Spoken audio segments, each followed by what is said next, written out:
Welcome, Gemini, to 12th House Tarot reading. My name is Mouse. I'm your host. This is a general reading for the sign of Gemini for the week of November 17th to 23rd, 2025. Welcome back, viewers, members, subscribers, first-timers. We do a past, present, and future spread. Nothing fancy. My interpretation of what's going on in the cards. Take what resonates, leave the rest. It's always my interpretation, the reader's interpretation, so if it doesn't resonate, it wasn't meant for you, I suppose. So let's go. Let's see what we got going on, Gemini. So, I got a new setup. All right, here we go. A lot of movement, a lot of changes here. We have our Nine of Wands in the past position, Six of Swords in the present position, and the King of Cups in the future. Let's see what's on the bottom of the deck. Seven of Swords. All right, so it feels like either somebody might be manipulating a situation for their betterment, and since it is an air sign, a card, and you're an air sign, it could just be you. You know what? Setting yourself up for success. Like, you might see. Here's the deal. You might be playing chess and everybody else is playing checkers is the energy that I'm getting from this one. You're a few moves ahead of them. Whatever it is, I think it's a matter of keeping your nose clean and minding your P's and Q's. If you don't know what any of these phrases mean, let me say it this way. Another metaphor, keep your ducks in a row. Stay in your lane. Watch your back. Keep the paper trail going. Whatever it is you need to do that represents the Seven of Swords so that you can come out victorious. Because at the end of the day, it is just you, right? You and you and you. I almost want to say here, Gemini, and I don't know if it's the truth or one of the 400 of you need to hear this. Sometimes your coworkers are not your friends. I'm just saying. Sometimes coworkers are not your friends. They're friendly at work to get along with everybody, but sometimes your coworkers are not your friends. So take that for whatever it's worth and however that resonates.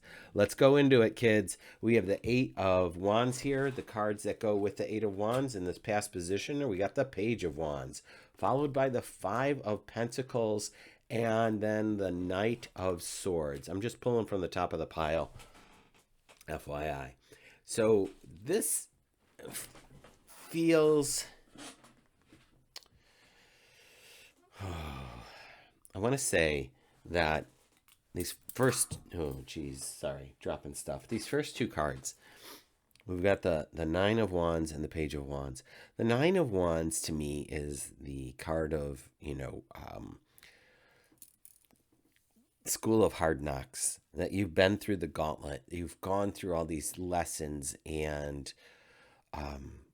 you've acquired a lot of skills and knowledge and wisdom. So now this Page of Wands is coming back around and saying, okay, where do I go? What do I do with this?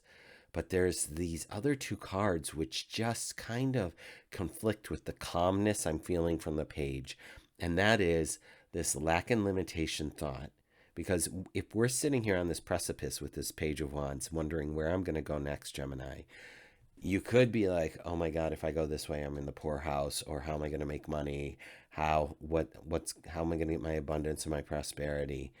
When we can look in the present moment here, and the Six of Swords has already got the answer for you. You're moving on to calmer shores. You are making a decision over this. So if you get this reading before the 17th and things are still in flux, know that energy is always fluid. We got a new moon coming up on the 19th. There could be some magic that you could do around that and some manifestation. But then we have the Knight of Swords with this. And the Knight is one of two things. It's either ideas and networking and brainstorming and moving forward quickly with a thing, or it could come up as conflict with someone else. Hence, this conversation about the Seven of Swords in the beginning. Take care of you, because it does feel like there's this energy of like somebody wants to, and I'm not trying to make a mountain out of a molehill, but I for some of you, it feels like somebody is either jealous of you, um, and wants to knock you down a peg or two. And here's what's happening. You're like, adios, muchacho. I am out of here. Sayonara, Vida Zane, ciao. And good for you. And with good cause and good reason. And this brings me back to, if this is a job situation and you're leaving a job, maybe because somebody at work who you thought was your friend isn't, and, did some smirmy things, you don't need that. You can move on. Now, depending on where you are in your development, like in our 20s, we sometimes take these things very personally, very much so. What did I do, or this or the other thing? Like, we get really in our feels about it. Um, if our arrested development is still in our 20s and we're in our 50s, then there's some healing that needs to be done there. Because again, uh, I'm all for community and helping each other out, but that's not what everybody's here for. So you just have to find your tribe. And I feel like that's what's happening here. Let's see what the other cards have to say. Look at that. Two of Cups. So you are indeed in partnership with somebody as we move forward. This could be business. This could be you and your higher self, or your divine counterpart. We have the Queen of Pentacles.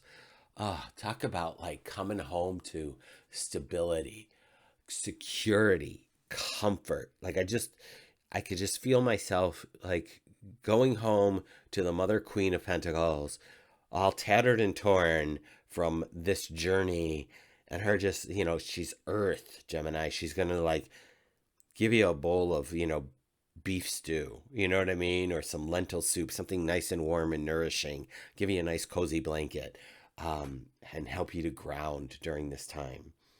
I have to move these this way. All right. Then we have the Two of Pentacles with that. So we cleared the air, we moved on to calmer shores, and we're at a choice point. And I feel like between the Queen of Pentacles and this divine counterpart here, this partnership of equals, you're going to figure out what it is that you need. Now, in the future position, you have the King of Cups. With that, you've got the Page of Cups. So a lot of intuition, a lot of emotion, a lot of water, a lot of creativity showing up. Here's the Moon. I say that because a lot of people have had the Moon as their undercurrent, as their card on the bottom. So this says that there's things, again, the water in this is, to me, very symbolic. There's a lot of water with the Moon, that the Moon is in charge of the tides on this planet. So I would offer up that there's an ebb and flow happening here. Find your rhythm, find your cycle, find out, when things work better for you, when you have to take a pause. Is it this full moon, new moon coming up on the 19th, or is it the full moon? Like, what is your cycle in combination with the elements of this reality? Pay attention to the moon. Like, oh yeah, the week before the new moon, I blah. The week before the full moon, I whatever. I feel more energetic or more at rest. And it matters, kids. Oh, I was shuffling. This strength card popped out twice in preparation for your reading, Gemini. So congratulations on that. You are stepping into something great. It might have been feeling like CRAP for a while, but the yellow on both of these cards, the Seven of Swords, the Strength card, tell me that there's good happening. It's like a blessing in disguise. I want you to sit with that strength and know that you are taken care of, that this is your inner strength, your inner wisdom. And I really do believe that if you're able to, Gemini, sit with how the moon affects you and pay attention to it, get a calendar and write it out, I think it'll benefit you a lot. That being said, I'm happy to be back, happy to be here. Like and subscribe if you haven't already. I'll be back next week. Take care.